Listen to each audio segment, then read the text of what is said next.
Hello, everyone. I'm Lana Zach. Thank you so much for joining me.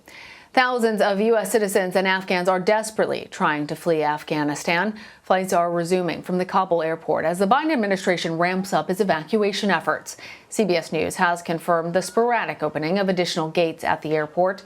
They're being used to increase the processing capacity of Afghans looking for safe passage out of the country. Some evacuees are being taken to Ramstein Air Force Base in Germany. Officials there say that the air base will be used as an intermediate location as the U.S. looks to relocate Afghan refugees. Other evacuees have been taken to Doha, Qatar for the time being. CBS News foreign correspondent Roxana Saberi is on the ground in Doha with more. The chaos at Kabul airport conflicts with the president's reassuring words.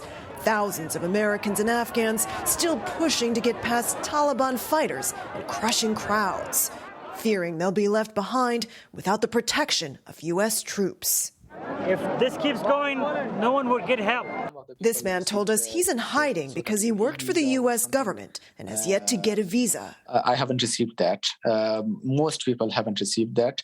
The vulnerable people are still outside. The vulnerable people are still in great danger. Afghans like him fear the Taliban's tightening grip over the capital. One Taliban leader, Khalil Haqqani, on the U.S. terrorist list, spoke at Friday prayers, a stark reminder of who's now in charge. As the urgency builds to evacuate, the Pentagon says it dispatched 3 helicopters just beyond the airport walls to rescue nearly 170 U.S. citizens from a hotel. For thousands who have made it out, this is where they now wait. Al Udeid Air Base in Doha. So packed it hit capacity yesterday, forcing the U.S. to suspend its flights at Kabul airport for hours. Flights resumed once other countries like Germany agreed to transit evacuees through their territories to safety. For more, Roxana joins us, safely arrived in Doha just a bit ago. So, Roxana, what is the current situation like on the ground there? Well, we know that thousands of evacuees have been flown here by U.S. troops from Afghanistan, and they're staying at Al Udeid Air Base here in Qatar.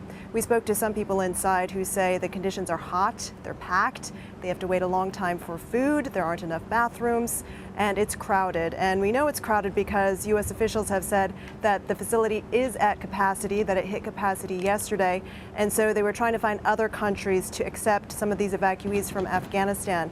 The State Department says more than 25 countries, including the United Arab Emirates, Bahrain, and Germany, have agreed to either transit evacuees or to host them as they move on from Afghanistan through those territories and to the United States. But I should add, Lana, at least one person we spoke to said despite the difficult conditions at the air base, he's very grateful for the help he's received and is happy to be here and no longer in Afghanistan. And we know how many people are still eager to try and leave the country. So, Roxana, can we drill down a little bit more on the numbers? How many people have been successfully evacuated at this point, and where are all the different places that they're heading? So the Pentagon just released some numbers earlier today. They said that 17,000 people have been evacuated from Afghanistan just since last week on Saturday, and 2,500 of them, they said, are U.S. citizens. We know that many have been sent here, as I was saying, to Doha. Ramstein Air Force Base in Germany has just begun accepting some evacuees. Also, the Pentagon says that 3 planes in the past 24 hours were sent to Dulles Airport in the United States.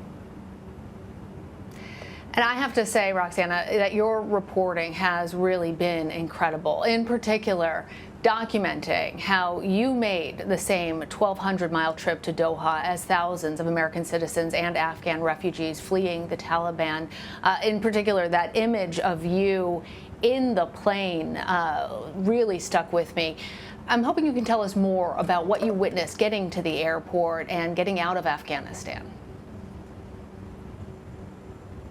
So I have to say, Lana, that as Americans working for an American TV network, we were among the privileged ones. I think people who do not have, foreign passports, don't have American passports, or not working for a foreign organization such as us, had a much tougher time. We've spoken to Afghans along the way on that trip, and also since we've come back, who have had a very difficult time.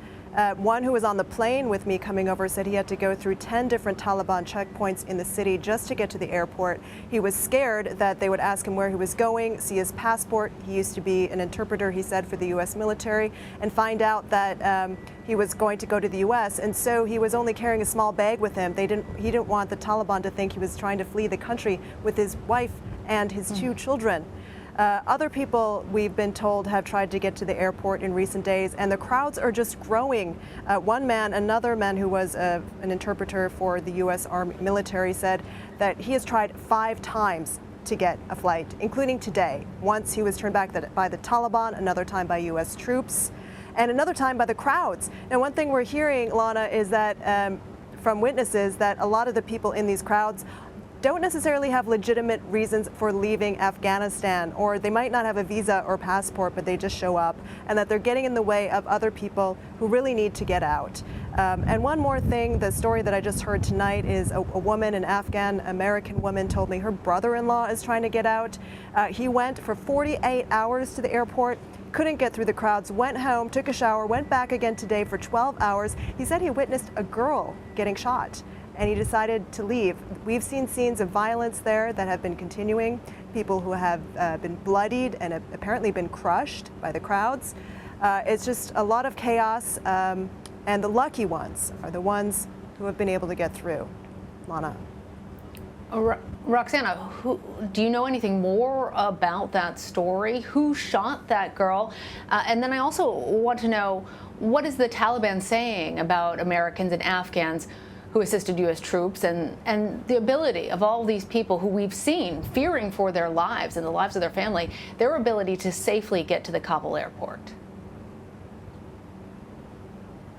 So we don't have details yet on that girl who was shot. I just heard about that through a WhatsApp message actually moments ago, but we do know that NATO and Taliban officials have said at least 12 people have been killed in and around the airport in the past several days.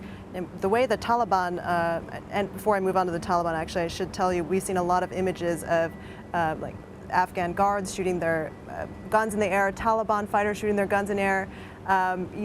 We've seen these images of people getting injured, so we know that it is definitely a dangerous situation there. The Taliban have been saying that their fighters are there to keep law and order and to control the crowds and to get only the people who belong there through. What's interesting is that the Pentagon actually said today that they have been, talking with these Taliban leaders and coordinating and asking them to let people through the city.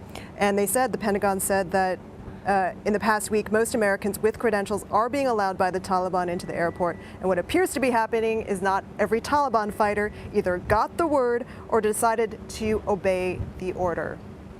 Lana.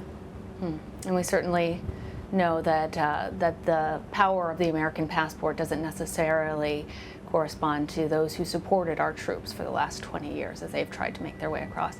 Roxana, incredible reporting. Thank you. Thank you.